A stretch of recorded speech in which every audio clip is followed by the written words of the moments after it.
Good afternoon. In this video, I would like to show you how to perform an A/B emailing split test inside of your address to account. So first thing is you have to have a list. So if I go to my list dashboard here, I have a list of 50 emails for an example. So I have 50 records in here. Now I've marked these unsubscribed because this is one of my test accounts, but I have 50 emails. What I recommend doing is scrolling down to the bottom and selecting use this list. Next, you want to select export and customize the exported fields. So I would uncheck all, and then I would just export the contact's email address and hit execute. Now, if you have a larger list, this may take some time and it may email you a link to download versus download directly. In my case, I only have 50 emails, so it downloads directly to my dashboard here. The next thing I'm going to do is I'm actually going to go in and delete the 3 columns that I don't need and only be left with my email columns here. Finally, I'm going to delete the header of the column here, and I'm going to select my first 25 emails. And I'm going to hit Control-C on my keyboard to copy those. And then next, I'm going to go over to my address to account, select list, add a new list, and I'm going to call it 50 test A list of 25. And instead of actually uploading in, what I'm going to do is I'm going to paste that list of 25 here, Control-V, hit search, and it's going to find those existing records already in my database. I'm going to hit add all and save.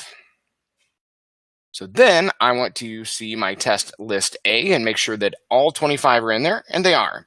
Next, I'm going to go to list, 50 test A list of 25. So I'm going to go in here and create a new list called 50.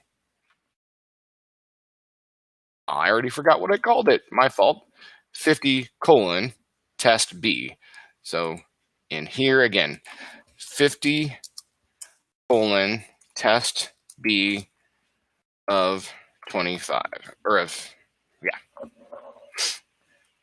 Close enough. Should have wrote that down. All right, so then I have my test B. Now, I actually hit save instead of doing that. So I'm going to click on the edit pencil button here. I'm going to open up that exported file one more time, and I'm going to grab contacts 26 through 450 here and hit Control-C to copy once again. Go up here and select paste a list of emails.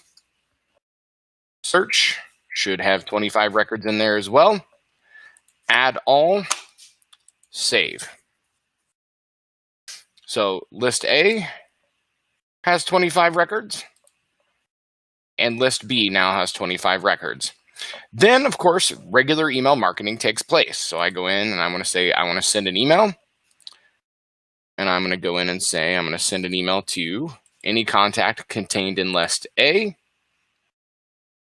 And hit search. Add those contacts. Proceed to email design. Upload template number 1 or template A if I'm running a test. Enter my subject line. And I may do something in the subject line that helps me remember that this is test A. Just remember that. I'm not sure how you could do that creatively, but you would add that. Blast that email out. Then go to send an email again. Choose your list. Contact is contained in list B. Search. Add contacts. Email design. Choose my second template with a little bit of a change for that A/B split test. Again, I do recommend maybe figuring out some way to know the difference between the two, or at least what I would do is use either the same subject line or different, if you're testing subject lines, if that's what you're doing an A/B split test for, write those down on a Post-it note or in your follow-up or in your task and blast those out. So blasted both of those emails out. And again, like I said, the thing I would do is I'd go to history and task here, and I'd go in and just add myself a task for Monday. Review A/B split test. List A subject line was our monthly news.